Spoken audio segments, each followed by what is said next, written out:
राहुल द्रविड़ की कोचिंग और गौतम गंभीर की कोचिंग में क्या पता है आप लोगों को? हम लोग अभी जो चीज समझते आए हैं ऐसा बिल्कुल भी नहीं।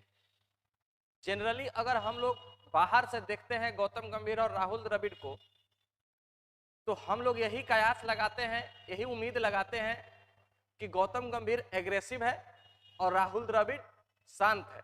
लेकिन ऐसा बिल्कुल नहीं है। नहीं नहीं, नहीं बिल्कुल नहीं। बिल्कुल दोनों एक दूसरे के उल्टे हैं। हम लोग जो समझ रहे हैं उसका बिल्कुल विपरीत है। बात करते हैं दोस्तों इस वीडियो पर। मैं हूं दिनेश राज और आप देखना शुरू कर चुके हैं क्रिको फास्ट। अगर आप चैनल पर नए हैं तो कृपया चैनल को सब्सक्राइब जरूर कर दीजिएगा, कमेंट लाइक शेयर भी कर दीजिएगा। दोस्तों, भारत के स्टार स्पिनर, अनुभवी स्पिनर रविचंद्रन अश्विन अपने यूट्यूब चैनल पर गौतम गंभीर और राहुल द्रविड़ की कोचिंग के बारे में अंतर बताया है उन्होंने। और उन्होंने जो बताया है वो आपके कानों पर बिलीव नहीं होगा सुन करके। हाँ, उन्होंने बताया है कि राहुल द्रविड़ जो कोच थे, राहुल द्रविड़ बहुत ही अनुशासित कोच थे। वो प्लेयर पर पूरी तरीके से गार्डिंग किया करते थे। अगर उनको किसी प्लेयर को बुलाना होता था, सुबह के मीटिंग में भी अगर आना होता था, तो कहते थे क्या आप सुबह के मीटिंग अटेंड करना चाहेंगे? करना है, आना होगा। खिलाड़ी को जाना पड़ता था। लेकिन गौतम गंभीर के साथ ऐसा नहीं है। वो चीजों को नॉर्मल रखते हैं, बहुत ज्यादा प्रेशर नहीं देते हैं प्लेयर पर, जैसे जिसको रहना है रहे। राहुल द्रविड़ निष्ठावान कोच थे। वो हमेशा किसी भी चीज को व्यवस्थित रखना चाहते थे। रविचंद्रन अश्विन बताते हुए कहते हैं कि अगर कोई बोतल भी अगर सामने किसी अजीब जगह पर रखा हुआ है तो सही समय पर सही जगह पर बोतल भी रहना चाहिए। कोई प्लेयर आउट होकर के आता है, कहीं भी अपना पैड खोल दिया, कहीं भी अपना किट फेंक दिया, ऐसा नहीं चलता था। एकदम सब चीज सुसज्जित ढंग से अपने अपने स्थान पर होने चाहिए। लेकिन गौतम गंभीर की कोचिंग में है कि हमको रिजल्ट चाहिए। हम आप क्या कर रहे हैं नहीं कर रहे हैं उससे हमको कोई लेना देना नहीं। गौतम गंभीर खिलाड़ियों को पूरा छूट देते हैं, ऐसा रविचंद्रन अश्विन का कहना है। गौतम गंभीर को हम रिलैक्स्ड रैंचो बोलना चाहेंगे क्योंकि वो बहुत शांत चित्त माइंड के हैं। वही राहुल द्रविड़ बहुत एग्रेसिव माइंड के हैं। राहुल द्रविड़ की तुलना में गौतम गंभीर बहुत ज्यादा शांत है। गंभीर की कोचिंग में खिलाड़ी अपने आप को सहज महसूस करते हैं, रिलैक्स महसूस करते हैं। ये रविचंद्रन अश्विन का कहना है। कानों पर बिलीव हो रहा है इस बात को सुन करके, लेकिन ये सही बात है क्योंकि रविचंद्रन अश्विन दोनों के कोचिंग में खेले हैं और दोनों को अच्छी तरीके से जानते हैं। और सबसे अनुभवी प्लेयर है भारतीय टीम में रविचंद्रन अश्विन। हालांकि 2000 के बाद से अगर आप कोचिंग कैरियर की बात कीजिएगा भारतीय टीम का, तो बहुत सारे कोच आए, बहुत सारे गए। सबसे ज्यादा अगर जीत परसेंटेज है किसी कोच का तो वो राहुल द्रविड़ साहब का।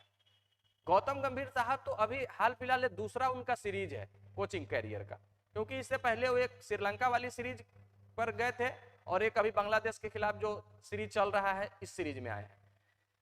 गौतम गंभीर की और राहुल द्रविड़ की कोचिंग स्टाइल बिल्कुल अलग अलग है। खिलाड़ी दोनों के कोचिंग में खुश है। ऐसा नहीं है कि राहुल द्रविड़ के कोचिंग में ना खुश थे, इनके कोचिंग में खुश थे, लेकिन दोनों का स्वभाव बिल्कुल अलग है। लेकिन हम लोग जो समझते थे वैसा बिल्कुल नहीं। राहुल द्रविड़ की कोचिंग में बात कीजिएगा तो 2021 में उन्होंने भारतीय टीम की कोचिंग संभाला था। 2021 में उन्होंने कोचिंग संभालने के बाद भारत को 2023 का WTC चैंपियनशिप का फाइनल में पहुंचाया। फिर भारत को 2023 का 50 ओवर वर्ल्ड कप के फाइनल में पहुंचाया। भले हम लोग दोनों फाइनल में से कोई नहीं जीते, लेकिन 2024 के T20 वर्ल्ड कप के फाइनल में पहुंचे भी और जीते भी और विनर बने। 17 सालों का जो सूखा था T20 वर्ल्ड कप का, उसको खत्म किया राहुल द्रविड़ ने। 11 साल हो गए थे ICC ट्रॉफी को जीते हुए भारत को, उसको सूखा खत्म किया राहुल द्रविड़ ने। तो राहुल द्रविड़ दिखने में शांत रहते थे, लेकिन खिलाड़ियों को पूरी तरीके से वो व्यस्त रखना चाहते थे, इधर उधर भटकने नहीं देना चाहते थे। तो राहुल द्रविड़ और गौतम गंभीर की कोचिंग की अगर आप तुलना कीजिएगा तो अभी गौतम गंभीर की कोचिंग की शुरुआत हुई है। राहुल द्रविड़ भारत को 4 साल 3.5 साल कोचिंग की सुविधा दे करके भारत को अच्छे मुकाम पर पहुंचा चुकी है।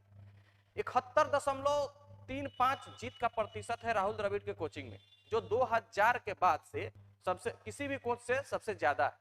2000 से 2024 तक अगर आप कोचिंग कैरियर की बात कीजिएगा, कौन कौन से कोच भारत में रहे हैं, तो 2000 से 2005 तक जॉन राइट साहब भारत के कोच थे।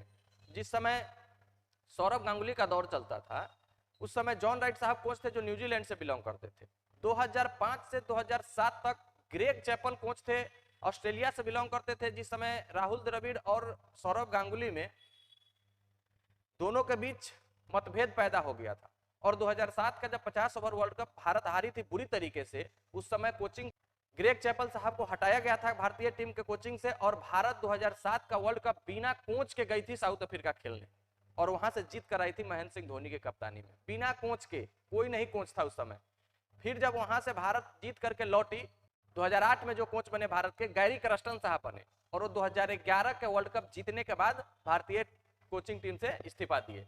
2011 से 2015 तक अगर आप कोचिंग की बात कीजिएगा तो डंकन फ्लेचर साहब कोच थे, जिस समय भारत 2013 का चैंपियंस ट्रॉफी जीता था। उसके बाद 2015 से 2017 तक भारत के कोच अनिल कुंबले साहब रहे, जो भारत से ही बिलोंग करते हैं, और उसके रीजन में भारत कुछ नहीं जीत पाया। फिर रवि शास्त्री साहब आए 2017 से 2021 तक, और रवि शास्त्री साहब के टेन्योर में भारत 2021 का WTC चैंपियनशिप के फाइनल में पहुंचा, लेकिन न्यूजीलैंड से मात खानी पड़ी। 2019 के सेमीफाइनल में पहुंची थी भारतीय टीम। फिर उसके बाद 2021 में भारतीय टीम का कोचिंग संभाला राहुल द्रविड़, और राहुल द्रविड़ जब से भारत की कोचिंग संभाला, भारत का टीम का T20, वनडे और टेस्ट तीनों का टीम बहुत ज्यादा मजबूत हो गया। और जब से फिर अभी गौतम गंभीर साहब संभाले हैं, तो श्रीलंका वाली सीरीज में T20 तो हम लोग जीते, लेकिन वनडे की सीरीज हम लोग हार गए, और अब टेस्ट सीरीज में बांग्लादेश के खिलाफ पहला मैच जीत गए हैं, दूसरा मैच कानपुर में परसों से होने वाला है। तो आपको क्या लगता है दोस्तों, भारत के जो कोच राहुल द्रविड़ साहब है और गौतम गंभीर साहब है, दोनों में किसका कोचिंग आपको बेहतर लगा अभी तक, या कौन शांत स्वभाव के है, कौन एग्रेसिव है? आप लोग कमेंट जरूर कीजिएगा। रविचंद्रन अश्विन ऋषभ पंत के बारे में बताते हुए कहते हैं कि ऋषभ पंत एक अविश्वसनीय प्लेयर, एक्सीडेंट होने के बाद कमबैक में मैच में शतक जड़ना, और वो ऐसा खेलते हैं, डेंजरस प्लेयर खेल रहा। उनकी बल्लेबाजी इतनी रास आती है, हमको देखने में मजा आता है। जितने अच्छे वो प्लेयर है उनको उतना अच्छा आंका नहीं जाता है, उनको उतना रेटिंग नहीं दिया जाता है। जब वो बैटिंग करते रहते हैं तो हम रोहित शर्मा को 10 बार बताए हैं कि ये बंदा में बहुत दम है, बंदा आउट कैसे हो जाता है समझ नहीं आता है। तो रविचंद्रन अश्विन के बातों से आप कितना सहमत रखते हैं, कमेंट जरूर कीजिएगा। चैनल पर नए हैं तो सब्सक्राइब कर दीजिएगा। फिर मिलते हैं नेक्स्ट वीडियो में, जब तक के लिए बेस्ट ऑफ लक, धन्यवाद।